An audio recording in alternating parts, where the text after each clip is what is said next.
20 years after the first alien invasion in 1996, Earth is experiencing peace. Nations have united and established the Earth Space Defense, ESD. By salvaging parts from fallen alien ships, they reverse-engineered alien technology to create an alert system for extraterrestrial threats. The ESD's headquarters are based at Area 51, with additional stations on the Moon, Mars, and Rhea, one of Saturn's moons. What Earthlings are unaware of is that aliens are still watching our planet, and former President Whitmore is haunted by recurring nightmares. These visions show him a strange circular figure with a line that he can't stop sketching. Meanwhile, on the moon base, Jake and Charlie are transporting parts for the base's new defense weapon. During this process, something goes awry, and the tugs can't keep the weapon steady.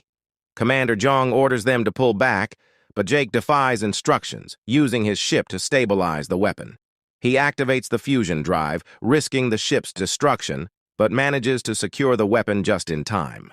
Despite his success, Jiang scolds him for disobeying orders and grounds him indefinitely. Back at Area 51, General Adams is summoned to the base in response to an emergency. The aliens captured 2 decades ago have been in a vegetative state until now. Suddenly, they're awake, violently shaking in their cells. Adams wants to inform the ESD director, but the director is unreachable. David is in Africa with Floyd, a government-appointed official, meeting with warlord Umbutu and his rebel army. Alien bones surround Umbutu's headquarters. Although initially hostile, the tension is diffused by Catherine, who assures the warriors that David is with her. Catherine, who has been working there for some time, is studying the psychic connection Umbutu has with the aliens. She takes David to see a ship that landed on Earth during the previous invasion. Umbutu explains that the ship's lights mysteriously turned on 2 days ago. They also find a large hole in the ground, evidence of the aliens' past attempts to drill into the planet's core, which ceased when the mothership was destroyed in the First War. Inside the ship, David recognizes a signal being transmitted, a distress call that has already been answered. On the moon, Jake has a video chat with his girlfriend, Patricia, who happens to be Whitmore's daughter. She informs him that the International Legacy Squadron will soon visit the moon base, including their friend Dylan, with whom Jake had a falling out years ago. During a training exercise, Jake had almost gotten Dylan killed, and Patricia urges Jake to take responsibility. When the squadron arrives, excitement fills the air as everyone welcomes Dylan, the stepson of the First War hero Stephen. However, instead of making amends, Jake provokes Dylan, leading to a fight. Jong notices the scuffle, but Jake covers for Dylan, claiming he just tripped. Later in his room, he confesses to Charlie that he may have gone too far. The next day, in Area 51's medical bay, Dr. Isaacs visits his husband, Okun, the research director who has been in a coma since the First War. To Isaac's astonishment, Okun suddenly awakens, unaware that 2 decades have passed until he sees the changes in Isaacs. Meanwhile, Adams receives alarming news. The base on Rhea has been destroyed, and they go on red alert. David, informed of the crisis, is pulled from his research as Catherine continues to analyze the circle symbols scattered everywhere. Umbutu shows him drawings based on his visions since the ship reactivated. The circle resembles a device, and Umbutu has partially decoded the alien language. On the moon, panic ensues when a swirling shape forms in the atmosphere. It turns out to be a wormhole, from which a spherical object resembling Umbutu's visions emerges. Sir? A transmission is sent to President Lanford and David, who realizes this sphere is a spacecraft. Lanford suggests a preemptive strike, but David argues that this ship could be from a different alien race with unknown intentions. The ESD Council votes, and the decision to attack first prevails. Jong activates the base's weapon, and the sphere is easily shot down. Though frustrated, David plans to study the sphere, and Lanford allows a scientific team to retrieve it. However, David is summoned back to DC for political reasons, which leaves him angered. Lanford publicly announces that Earth was defended against another attack, which Whitmore watches on TV. Disturbed, Whitmore believes these aren't the same aliens and feels an urge to warn others. Patricia urges him to trust the president, and Whitmore agrees to rest, but Patricia later finds his bed empty. On the moon, Jake sympathizes with David's frustration and decides to act. Disobeying orders, he steals a shuttle to Africa, picking up David, Floyd, Umbutu, and Catherine. After a turbulent ride through the remnants of the old mothership, they arrive at the sphere, where Jake and David prepare for the retrieval. On Earth, the United States is hosting a celebration to honor the anniversary of the first victorious war. During Lanford's speech, Whitmore steps in, attempting to issue a warning, but then he collapses in pain. Meanwhile, in the hospital, Okun is seen scribbling formulas on the walls when he suddenly experiences the same intense pain, with Umbutu feeling it too. People on the moon are stunned as a new alien mothership appears, descending alarmingly close to the surface. Charlie quickly takes control of the shuttle to save Jake and David, narrowly avoiding a disaster. Adams receives an alert back on Earth and cancels the celebration, while Jake takes the shuttle's controls so Charlie can grab the sphere using the robot arms. After some effort, Charlie succeeds, but as they attempt to escape, they find the mothership's gravitational pull drawing the shuttle in. Zhang sends pilots into action, activating a massive weapon, but the attack fails, forcing the pilots to retreat. The mothership retaliates, destroying the weapon, and Jiang orders an immediate evacuation just before the ship tears through a significant portion of the moon, wiping out the base. The ESD activates the orbital defense system, but the mothership destroys all satellites before they can retaliate. Shortly after, the alien ship approaches Earth, pulling Jake's shuttle with it, and the immense gravitational pull wreaks havoc across cities, lifting buildings and people into the air. David realizes the ship aims to land in the North Atlantic Ocean, prompting Jake to pull off risky maneuvers to dodge the falling debris. Lanford orders evacuations of coastal cities, but some boats don't receive the message in time. David's father, Julius, is out at sea when the ship arrives. He calls David, noting that this ship is much larger than the previous one, but the call cuts off as the mothership lands, causing Julius to be hit by another boat. Elite pilots arrive from the moon to help, but Dylan doesn't make it in time to save his mother, who heroically assists a woman and child before perishing as the hospital collapses. Whitmore and Patricia regroup with Adams at Area 51, and Okun escapes his room to join the meeting. Aliens in containment cells are behaving erratically, which Okun interprets as a form of celebration. As David and his team arrive, Whitmore sneaks into a sealed room to release an alien for communication. The alien seizes Whitmore, speaking through him and declaring, "She has arrived. She is all." Catherine presents the alien with a circle symbol, causing it to react violently. Fearing for Whitmore's life, the soldiers fire at the alien to subdue it. The bullets prove ineffective, but Umbutu intervenes with his blades, breaking through the alien's armor and killing the small creature inside. Along the coast, a group of siblings finds Julius's wrecked boat and discovers him alive but unconscious. They decide to take him along for safety. At Area 51, a scan of the mothership leads David to conclude that "she is all" refers to a massive hive queen arriving with the aliens. A reconnaissance feed reveals that the mothership is drilling into the Earth's crust, aiming for the molten core. David recalls that they defeated the aliens in the first war by destroying the mothership, meaning they now need only to kill the queen to stop the aliens again. Lanford authorizes a mission to locate and eliminate the queen, and all pilots prepare.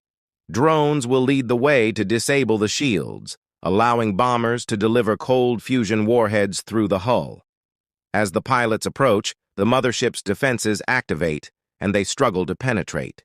After losing 2 bombers, Jake suggests flying inside the ship. Despite the risks, Adams authorizes the attempt while others provide backup. Once inside, they discover an entire ecosystem within. At this moment, Whitmore regains consciousness, warning Patricia that the Queen is aware of their approach. Patricia tries to alert Adams, but it's too late. The Queen sends out a pulse, disabling the jets, causing the pilots to release their bombs in desperation. However, the Queen's energy shield deflects the explosion. A second pulse from the alien system disables all satellites, the Area 51 base, and the President's bunker. The mothership seizes the chance to attack, resulting in Lanford's death. Soon after, military leaders at Area 51 appoint Adams as the new president. Catherine shows Umbutu Okun's drawings, which mention an intergalactic war and a warning to stop an enemy before reaching Earth. Umbutu realizes the sphere wants to ally with them, seeing the aliens as its own enemy. Inside the mothership, Jake, Dylan, and some other pilots survive and hide within the ecosystem. Back at Area 51, Okun manages to open the capsule using a special laser and attempts to scan the sphere but finds no signals.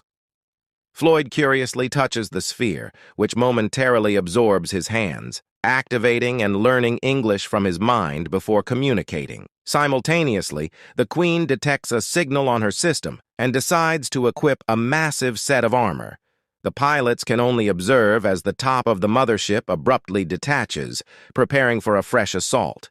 The sphere begins explaining that it intercepted the aliens' distress call and attempted to warn humanity, but humans attacked it without asking questions. The sphere's species has battled these invading aliens before, calling the motherships harvester ships, since they travel from planet to planet, extracting cores to use as fuel. This sphere is the sole survivor from its planet, and its system holds access to advanced technology. There is a hidden world where it teaches refugees from other conquered planets how to construct weapons to defeat the invaders, which is why the aliens fear it. Unfortunately, now that the sphere is activated, the Queen can track it. David mentions that if the Queen is already approaching, they could lure her just as she trapped them initially.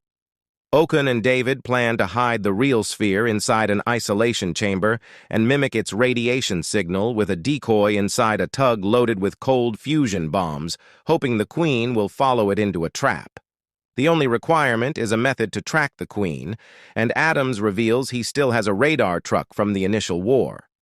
Adams and David consult with the few remaining pilots, explaining that with the satellites down, someone will need to manually fly in to detonate the bombs, a mission with no chance of survival. Patricia volunteers, but Whitmore steps in and accepts the mission, disregarding his daughter's objections. Meanwhile, Julius awakens and convinces the siblings to take him to Area 51, though they're nearly out of fuel and moving slowly. They stop by a gas station, discovering a school bus full of kids abandoned by the driver, so Julius takes over, driving toward Area 51 with the kids aboard. Inside the mothership, the pilots locate the aliens' hangar. Jake rushes forward to distract the aliens by mocking them and urinating on their floor, while his friends steal the jets. The aliens don't take kindly to Jake's taunts and start firing, but before they can hit him, the pilots take off and pick him up. Immediately, the aliens pursue them, closing doors as they try to escape, forcing the pilots to maneuver sharply to evade danger. Amidst the intense moments, Jake apologizes to Dylan for nearly killing him years ago. After several close calls, the pilots make it to the exit just before it closes. Back at the base, everyone prepares for the battle. Patricia watches her father leave despite her pleas and decides to join him in the air to offer support. Around this time, Julius and the kids arrive on the bus just as the Queen appears with her forces. As the base and the aliens exchange fire to launch a new conflict, David notices the bus and moves it to a safer sector. The sphere is placed in the isolation chamber, and the Queen is tricked, believing the signal is real. Patricia flies her jet near her father's, saying goodbye as he makes his sacrifice. David activates a shield around the alien forces to contain the blast as Whitmore enters the Queen's ship and detonates the bombs. For a moment, victory seems near, but the alien army persists, and the base's main weapon is destroyed. When the smoke settles, it's revealed that the Queen survived, shielded by her energy barrier. David boards the bus with Julius and the kids to escape as the Queen pursues them. Every soldier on the ground returns to the base to defend the sphere from the advancing aliens, while the pilots focus on attacking the Queen, whose shield remains intact. The crew on the ground realizes only 6 minutes remain, and Patricia notices that the Queen lowers her shield briefly during attacks. She uses this opportunity, hitting the weak spot, breaking the shield and leaving the Queen vulnerable. The Queen retaliates, striking Patricia's jet, but she escapes with a parachute just before it crashes. The Queen attempts to go after her, but Dylan and the others return, using the Queen's own technology to counter her. Inside the base, the aliens locate the sphere, which Okan and Isaacs are guarding, and relay its position to the Queen. Dylan and his team lose control of the jets as the Queen uses her hive link to draw all nearby technology, forming a new barrier. Umbutu and Floyd rush to the isolation room to fend off the aliens, but in the fight, an alien strikes Isaacs. As Umbutu and Floyd finish off the remaining aliens, Okan bids a tearful farewell to his husband. With only 2 minutes to go, the Queen arrives at the base and begins pounding on the roof, trying to break through to reach the sphere. Dylan refers to the jet shield as a tornado, sparking an idea in Jake's mind. They ignite the manual thrusters, creating a fire whirl that pushes them out of the hive. As the Queen finally breaks into the base and seizes the sphere, the pilots regain control of their jets and unleash a barrage on her, forcing her out of her protective armor. The Queen attempts to retreat and nearly grabs the bus, but David pulls back just as the Queen collapses and dies, releasing the sphere in the process. Much like in the First War, the Queen's death immediately halts the drill and all alien ships, which then plummet to the ground. Around the world, everyone rejoices as the mothership departs, and Okan confirms the sphere is safe.